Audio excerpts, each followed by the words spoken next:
What's up YouTube? Brittni and Marc McCann here, and today we are going to show you guys 10 tricks that you can learn before learning how to Ollie. So I learned how to Ollie when I was like 13. A lot of these things we're going to show you today I was doing way before that, and they helped me to develop board control and just have fun, and hopefully you can too. So today we've got 10 tricks for you if you are still learning how to Ollie. Maybe you're struggling with the Ollie and you just want to pick up some tricks to learn board control. These 10 tricks will help you do that. Let's get right to it. Trick number one, the Tic Tac. It's kind of a goofy maneuver that you don't really see anybody doing, but little kids who are learning how to skate, it helps them start to develop the basic understanding of a kick turn, and it's a way to pick up a little bit of speed without pushing. The Tic Tac is done by applying pressure on your back foot while simultaneously kind of turning your front foot, shoulder, everything just back and forth like this, and you'll just get rolling.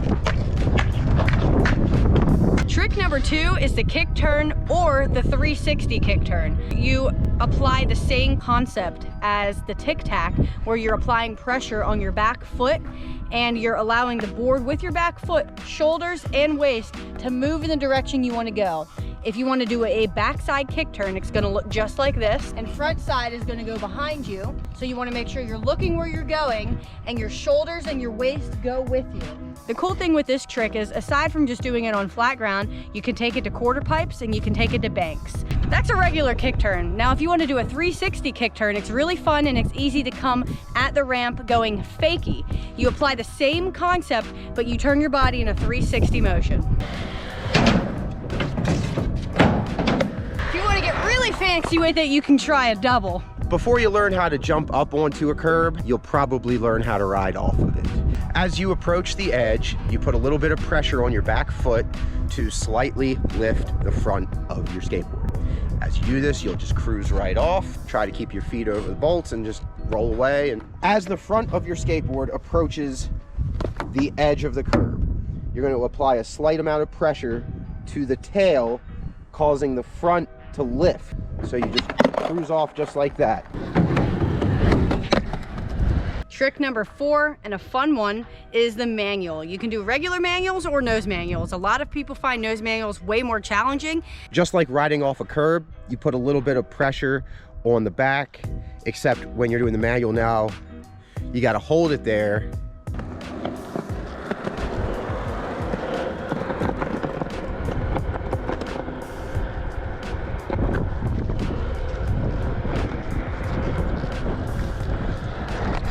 So once you get comfortable riding off a curb, maybe doing a manual off a curb, you might want to try to ride up a curb without doing an Ollie. There's a few ways to do this, but in my opinion, the easiest is just like when you ride off a curb and you put a little bit of pressure on the back of your skateboard, you're going to do the same thing. A little bit of pressure down on the tail to lift the front, and once the front wheels clear the edge of whatever it is you're riding onto, you shift your weight and apply a little bit of pressure to the front, and then set the back wheels down and keep on cruising. Trick number six is the hippie jump. Marc is actually way better at this trick than I am. In order to do this trick successfully, you do not want your back foot on the tail. You want your feet more in the center of the board, because all you're doing is jumping straight up and landing straight back on your board. If your foot is too far in the tail, there's a good chance that your board's gonna pop up a little bit, and you don't want that. It's gonna be a lot more challenging. If you're afraid to commit to this trick, you can do one of two things. You can jump on top of the rail or obstacle if it's big enough, or you can jump beside the board before you're ready to commit. Trick number 7, the Caveman, also known as the acid drop. Grab your board by the nose and you just jump onto it. As you get more comfortable with this, you can do that off of taller obstacles, or let's say you're rolling, there's something in your way, you got to get up on it and over it, but you can't Ollie, so what do? You could kick the board up into your hand, run, and jump back on.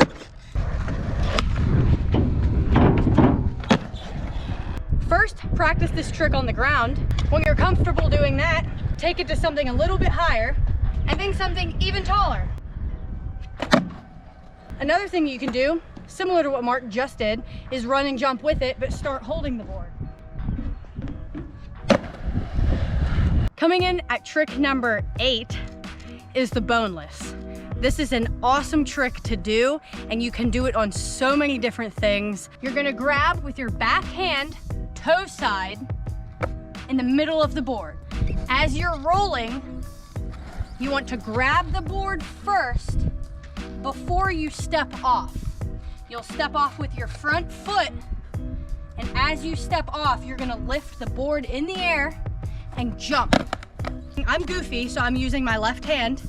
Mark is regular, he'll use his right hand. I find this trick really fun to do off stuff, downstairs, on quarter pipes, on banks. You can do boneless 180s, boneless finger flips, boneless 360s. You can get really creative with it. It's a really fun trick.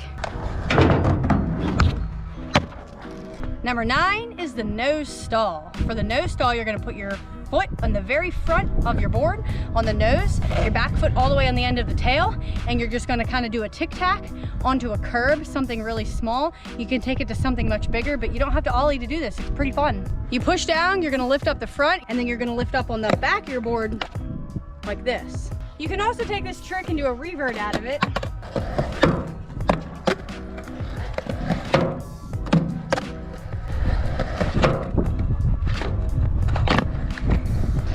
You can do some fun variations with it. So I actually think this is easier to do switch. And the last trick we're gonna show you guys, number 10, is the cannonball, or what some younger kids call it, is the bunny hop. You're gonna have both of your hands on the skateboard, on the nose and the tail, and you're just gonna lift up and jump. So this does require a bit of flexibility, and some people actually find this kind of challenging. Maybe somebody who's a bit bigger or older, AKA Mark. Both hands on the nose and the tail of the board, and you're just gonna jump up and suck your arms up with you. It's kind of hard to do on flat ground, actually. It's a little easier when you're going off of something because you have some air time before you hit the ground. I find that trick kind of awkward and challenging, but you guys can have fun with it and just mess around with it. It's pretty fun. Here's Mark. I can't do this trick, y'all. So there y'all have it, 10 tricks that you can try before learning how to do an ollie. I hope you guys enjoyed this video today. Let us know in the comments below what you think. Some other tricks that we could try, or that anybody here maybe learning how to ollie can try. We could probably come up with more tricks you can do that don't require an ollie. There's a bunch of them. These are some of our favorites, of course, with the exception of the last one. I hate it because I can't even do it. If you guys liked today's video, make sure to give us a thumbs up, leave us a comment below, and subscribe to our channel. We post new videos weekly. Also, this is our very first trick tip video, so if you guys would like to see some more trick tips, let us know in the comments below. If you enjoyed this video, make sure to give us a like and subscribe to our channel. We post new videos weekly.